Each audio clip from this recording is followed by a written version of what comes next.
Hey everyone, welcome back to our channel. Today topic is normalization. We are going to discuss about normalization, the types of normalization and हम लोग इसके बारे में एक एक करके सारी सारी चीज़ें पढ़ेंगे कि कैसे हम सारी नॉर्मल फॉर्म्स में डुप्लीकेसी रिमूव कर सकते हैं। शुरू करते हैं वीडियो को।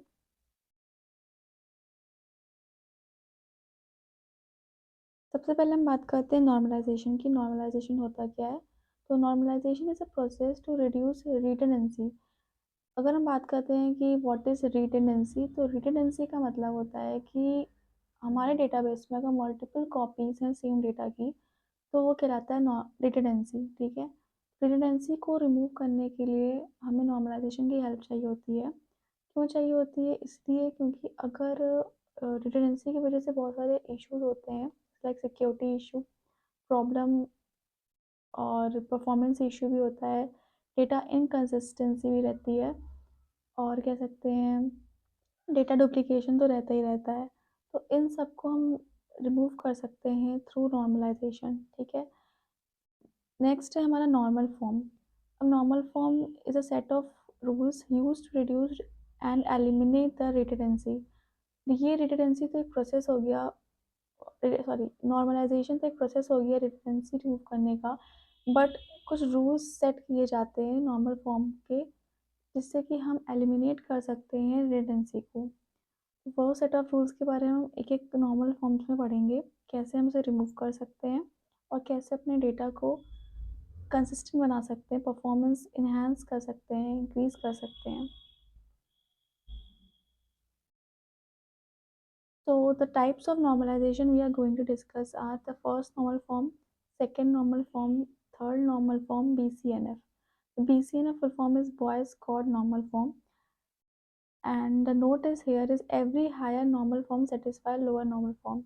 इसका मतलब ये है कि जितने भी हमारे हायर नॉर्मल फॉर्म होते हैं वो सबको सेटिस्फाई करते हैं लोअर नॉर्मल फॉर्म को।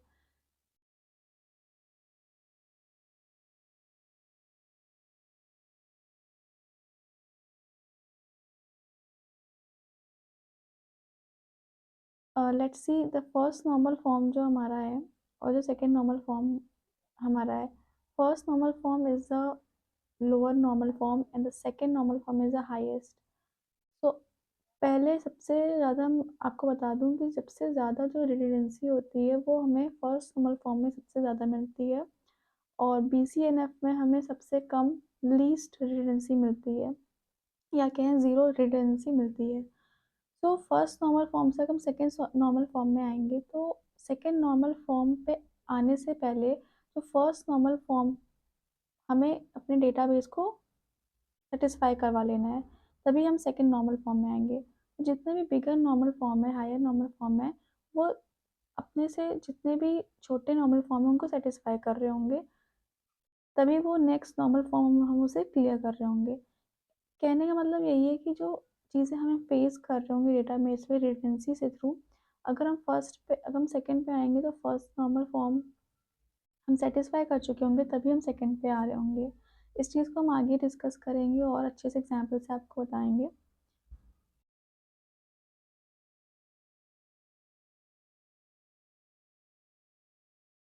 पहला नॉर्मल फॉर्म जो हमारा है वो फर्स्ट नॉर्मल फॉर्म है। इसकी डेफिनेशन पढ़ लेते हैं कि फर्स्ट नॉर्मल फॉर्म कहना क्या चाहता है। The relational schema R is in first normal form if and only if R does not contain any multi-value attributes। पहले मैं बता देती हूँ रिलेशनल स्कीमा किसे कहते हैं। रिलेशनल स्कीमा का मतलब होता है दो या दो से ज़्यादा टेबल जो रिलेटेड है एक दूसरे से। ठीक है, मेनली रिकॉर्ड्स की बात हो रही है, टेबल्स की बात हो रही है। और जो दूसरी डेफिनेशन है फर्स्ट नॉर्मल फॉर्म की, वो है relational schema R is in first normal form if and only if all attributes are atomic. तो अगर हम इनके डेफिनेशन को ध्यान से पढ़ें, तो पहला ये कहता है कि जितने भी रिलेशनल स्कीमा या जितने भी हमारे टेबल्स होंगे उन सब के रिकॉर्ड्स जितने भी होंगे एट्रीब्यूट्स, एट्रीब्यूट किसे कहते हैं? कॉलम को। जितने भी एट्रीब्यूट्स होंगे, जैसे लाइक हमने यहाँ पे कोर्स टेबल लिया है, और कोर्स टेबल में जो टेबल मैंने बनाई है वो आईडी, नेम, कोर्सेस, ये एट्रीब्यूट्स लिए हैं। जिससे मेरी टेबल मैंने बनाई है, ठीक है। अब इसके अंदर क्या है, multi value attributes. Multi value का मतलब क्या है, एक से ज़्यादा वैल्यूज़ होना, एक एट्रीब्यूट में एक से ज़्यादा वैल्यूज़ होना। अगर हम आईडी को देखते हैं तो आईडी में कितने एट्रीब्यूट्स हैं, आईडी में हमारे एट्रीब्यूट है एक, इस रो में भी एक सॉरी, अगर हम आईडी एट्रीब्यूट को देख रहे हैं तो इसमें वैल्यू कितनी, एक रो में एक है, दूसरी रो में एक है, तीसरी रो में भी तीन है, सॉरी एक है। अगर हम कोर्सेस एट्रीब्यूट पे देखें तो यहाँ पे हमारी दो वैल्यूज़ आ रही हैं, C1 और C2। दो कोर्सेज हैं जो कि जिनका नाम है C1 और C2। और सेकंड आईडी को देखें तो इसमें मेरे जो आ रही हैं वैल्यूज़ वो एक आ रही है। अगर हम थर्ड आईडी को देखें तो यहाँ भी मेरे पास दो वैल्यूज़ मिल रही हैं। तो फर्स्ट नंबर फॉर्म में मल्टी वैल्यू एट्रीब्यूट नहीं होना चाहिए, एक से ज़्यादा वैल्यूज़ नहीं होनी चाहिए किसी भी एट्रीब्यूट्स में। तो उसको रिड्यूस करने के लिए हमें क्या करना पड़ेगा कि जितने भी हमारे एट्रीब्यूट्स हैं, जितने भी एट्रीब्यूट्स हैं, चाहे वो आईडी हो, नेम हो, कोर्स हो और भी हो, उनमें जितने भी रिकॉर्ड सेंटर हो वो एटॉमिक हो। एटॉमिक मीन्स कि फर्दर वो डिवाइड ना हो पाए।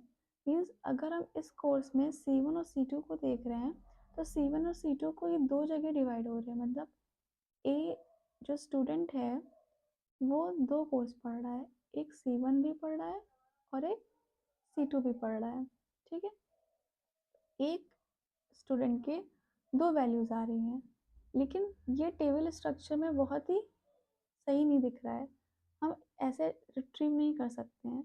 लेकिन अगर हम क्या करें कि हर ईच रो में, मतलब हर एक रो में अगर हम वैल्यूज़ को एंटर करा देते हैं तो C1 कोर्स पे ए तो था ही स्टूडेंट और C2 पे भी ए था। इससे क्या हुआ, अभी फर्दर डिवाइडेड नहीं है, मतलब हर रो में कितनी वैल्यूज़ हैं, एक एक वैल्यूज़ है। और यहाँ पे इस रो में फर्स्ट रो में कितनी वैल्यूज़ थी, टू थी, फिर सेकेंड में वन थी और फिर थर्ड में टू थी। तो हमें अपने रोज़ को ऐसे क्रिएट करना है जिससे कि जितनी भी उसमें वैल्यूज़ हो वो फर्दर डिवाइड ना हो, एटॉमिक वैल्यूज़ कैरी करें, तभी हमारा फर्स्ट नॉर्मल फॉर्म सेटिस्फाई करेगा जाके।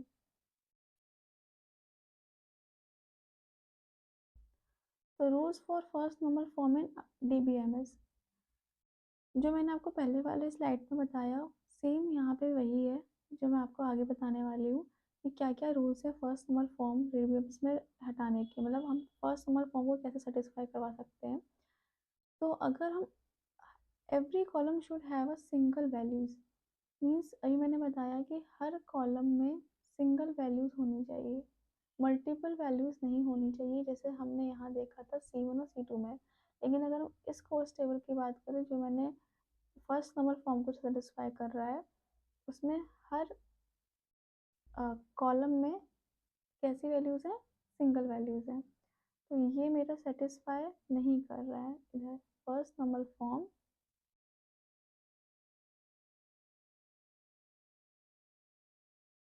नॉट सेटिस्फाई, और यहाँ फर्स्ट नॉर्मल फॉर्म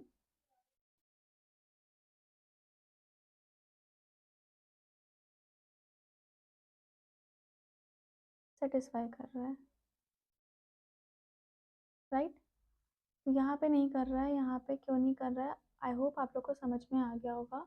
नेक्स्ट है all values in a column should be of the same type.